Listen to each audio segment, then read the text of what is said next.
Well, welcome back, and we've had a particularly large volume of calls this evening.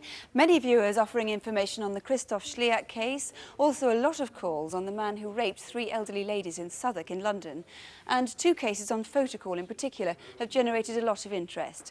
Also quite a few people claiming to recognise items in our Aladdin's cave.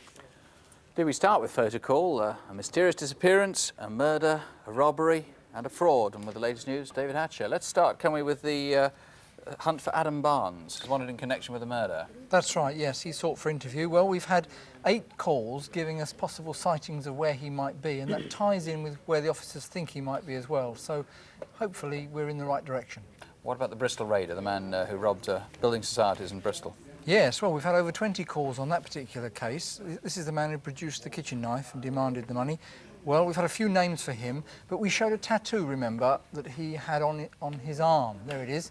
Well, we're told by somebody who thinks they know him that that is actually a claw of a tiger. And the rest of the tattoo actually shows a tiger, but that's actually the tiger's claw. What we really need to know still is, where is that man and who is he precisely? OK, Mohammed Ashraf was a man who disappeared, whose vehicle was found at the bottom of a cliff near Aberdeen. Any sightings of him? Yes, we've had 15 people who think they've seen a man similar to Mr. Ashraf in various places around the country, so those calls are being followed up too. OK, let's quickly take a look at a man whose face was found on a passport, which may have been involved in an attempted fraud. There was a woman's face also associated with this. I know a lot of calls have come in on that. Yes, we have. We'd still like to know, ideally, where are they now and who are they? OK, Sue. Well, now to that abduction of Ronald Gillio, an internationally renowned coin dealer. 3 men in a blue Ford Orion car forced Mr. Gillio's taxi off the road as he was being driven to Heathrow Airport. The men said they were policemen and they pretended to arrest him. They took £50,000 worth of valuable coins and then abandoned him over an hour later at Arkley near Barnet in North London. And Steve Hagger's been taking the calls with his colleagues, both here and in the incident room. What sort of response have you had? We've had a large volume of calls, both here and at Barnet. Some people putting names to our photo fits, and those calls are being followed up at the moment. I've got another call here from someone who's given us a possible index number for the car.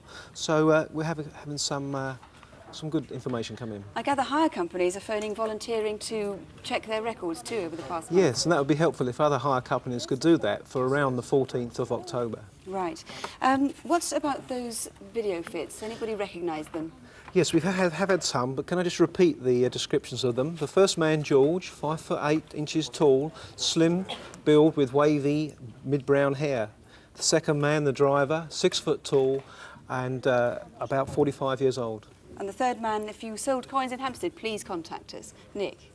Well, now to the murder of Christoph Schliak, which happened in September in Shepherd's Bush, West London. And police were anxious to trace 2 men who were seen with Christoph shortly before his death. Colin Wright, I know you've had a lot of background on Christoph Schliak. A lot of people who knew him in years gone past have called you. Tremendous response, Nick. We know quite a lot about his background, and we know even more now.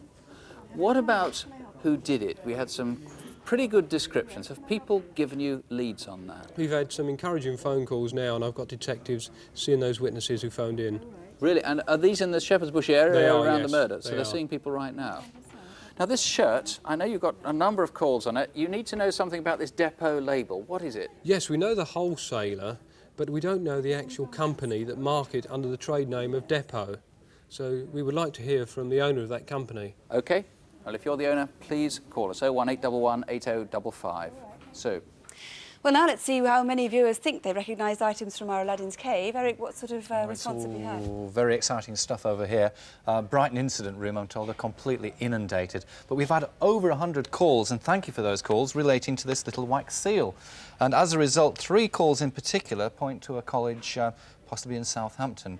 But I hope it doesn't prove to be a red herring, sorry for the pun, because it really is the cabinet, the owner of the cabinet, that we're very keen to find. And it is very distinctive. It's very distinctive. It's showing a bit of wear, but it's several hundred years old. Lovely. That's very distinctive too, that yes, bracelet. a lady from my neck of the woods up there in the north is pretty sure that this is her long-lost friend. So that seems a very positive call. But no positive call so far for this lovely bound volume of the letters from the front of Lance Corporal Clements. And it's an object that's obviously been treasured. In the front we can see, you know, various photographs. This is probably the man himself because he figures also in the top photograph.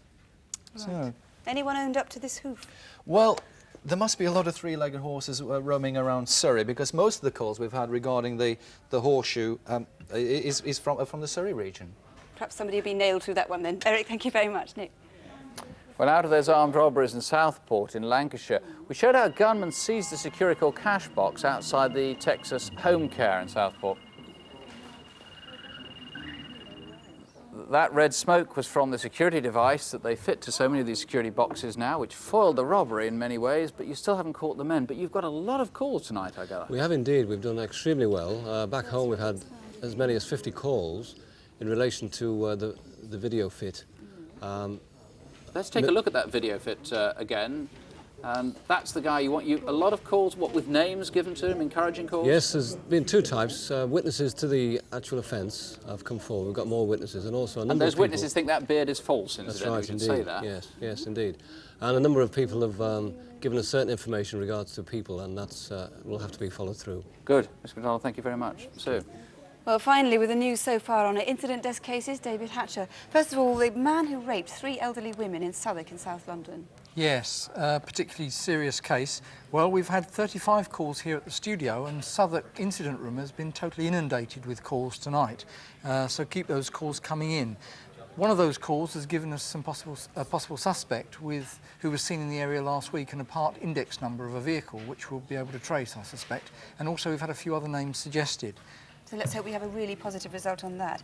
What about the thefts of Asian wedding jewellery in Birmingham? Yes, we've had 5 possible suspects for the artist's impression that we showed.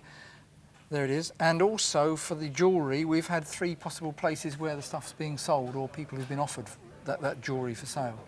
And 2 men disguised as postmen robbed a flat in Southwest 1, London. Yes, and what happened there was we've lost a malachite clock. That's been... We'd like to know where that is, and also a lady's satinwood travelling box, which was stolen.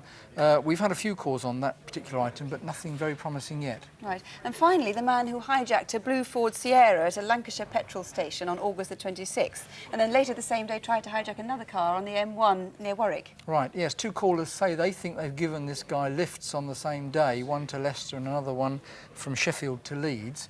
But also the photograph that we got from the camera that was left behind, we wanted to identify this man. Well, we've had 3 possible names for identifying him. If you still think you know who he is, please call us. Remember, the man who hijacked the car was armed with a knife. Nick? Well, that's it for now. You can find out what happens overnight by watching Daytime Live after midday tomorrow. Crimewatch itself will be back in the new year. Meantime, have a wonderful Christmas, and whatever happens, don't have nightmares, do sleep well. Good night.